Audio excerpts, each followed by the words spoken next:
The Icelandic Reformation took place in the middle of the 16th century. Iceland was at this time a territory ruled by Denmark, and Lutheran religious reform was imposed on the Icelanders by King Christian III of Denmark. Resistance to the Icelandic Reformation ended with the execution of John Arason, Roman Catholic Bishop of Holar, and his two sons in 1550. Christian III became King of Denmark in 1536, and on the 30th of October he formally established the Danish Lutheran Church and declared that his Danish subjects should adopt Lutheranism. He quickly extended religious reform to Norway in 1537 and the Faroe Islands in 1540, but left Iceland a Roman Catholic country for some time, making no efforts to introduce Protestant reforms in the ensuing years. The Roman Catholic bishops in Iceland at the time were Ögmundur Pálsson of Skalholt and John Arason of Holar. They were both powerful leaders who had originally been bitter enemies, but with the approaching threat of Lutheranism had found common cause as allies against religious reform. Denmark had been embroiled in civil war during the dissolution of the Kalmar Union, and the two Icelandic bishops had held both secular and ecclesiastical power in the country for many years. Luther's influence had already reached Iceland before King Christian's decree. The Germans fished near Iceland's coast, and the Hanseatic League engaged in commerce with the Icelanders. These Germans raised a Lutheran church in Hafnarfjordur as early as 1533. Through German trade connections, many young Icelanders studied in Hamburg. Ögmundur Pálsson, Bishop of Skalholt, was at this point old and sick. He had in his service several young men who had been educated in Germany and introduced to Protestantism. Many of them were in favor of religious reform, although they kept such views from the bishop. In 1538, when the kingly decree of the new church ordinance reached Iceland, Bishop Ögmundur and his clergy denounced it, threatening excommunication for anyone subscribing to the German so-called heresy. In 1539, the king sent a new governor to Iceland, Klaus von Merwitz, with a mandate to introduce reform and take possession of church property. Von Merwitz seized a monastery in Vide with the help of his sheriff, Dietrich of Minden, and his soldiers. They drove the monks out and seized all their possessions, for which they were promptly excommunicated by Ögmundur. Later that same summer, the sheriff and his men stopped in Skalholt and abused the bishop. His supporters then gathered forces and attacked Dietrich, killing him and all his men. One of the young men in the service of Bishop Ögmundur was Odur Gottskálksson, the son of Gottskálk Nikulason, a former bishop of Holar.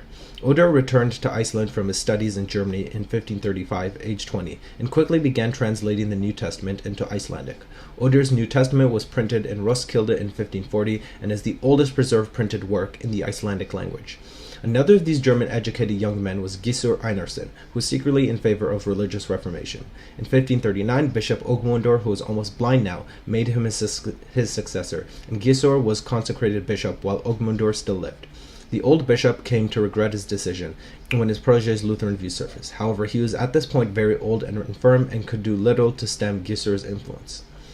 In the spring of 1541, Danish soldiers under the command of Christopher Huitfeldt landed in Iceland, arrested Ögmundur, and took him to Denmark, where he died in 1542.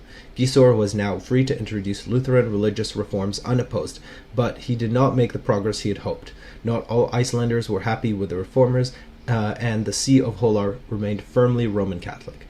The Danish king and his emissaries did not immediately move against Roman Catholic Bishop John Arason. In the ensuing years, Iceland remained divided between Protestants and Roman Catholics, but Gissur and John Arason kept the peace.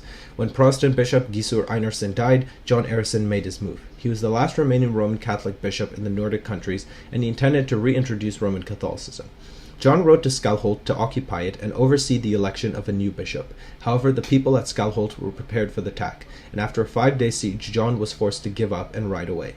John brought about the election of Abbot Sigvardur Halldórsson in Sigveber, I have no idea how to pronounce the name of this place, as Bishop of Skalholt, and sent him to Denmark to be consecrated.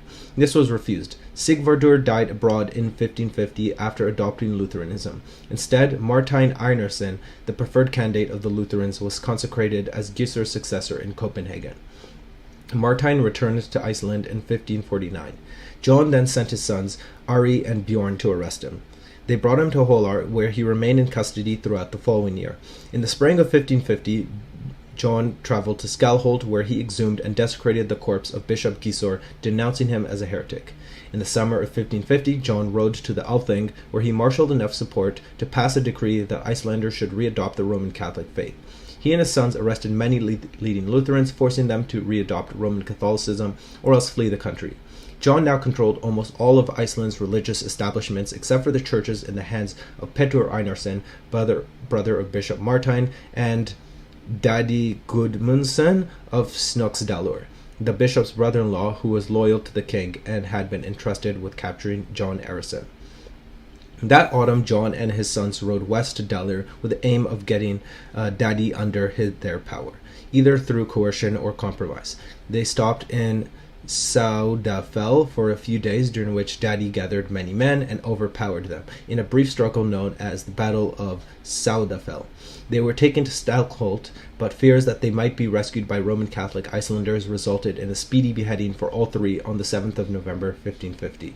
With Lutheranism securely in place, Roman Catholicism was outlawed, and all Roman Catholic Church property was seized by Iceland's secular rulers. The lands belonging to the Icelandic churches fell into the hands of the King of Denmark, and the commercial influence of the Danes and the Danish crown in Iceland greatly increased, culminating in the Danish-Icelandic trade monopoly enacted in 1602 and abolished in 1854.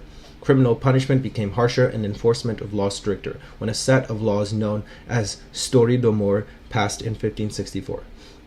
Although Latin remained the official language of the Lutheran Church of Iceland until 1686, and a good part of the former Roman Catholic terminology and other ceremonial externals were retained, the Lutheran Church definitely differed a lot in doctrine. Those Roman Catholics who refused to convert eventually fled, many of them going to Scotland. No Roman Catholic priest was permitted to set foot on Icelandic soil for more than 3 centuries.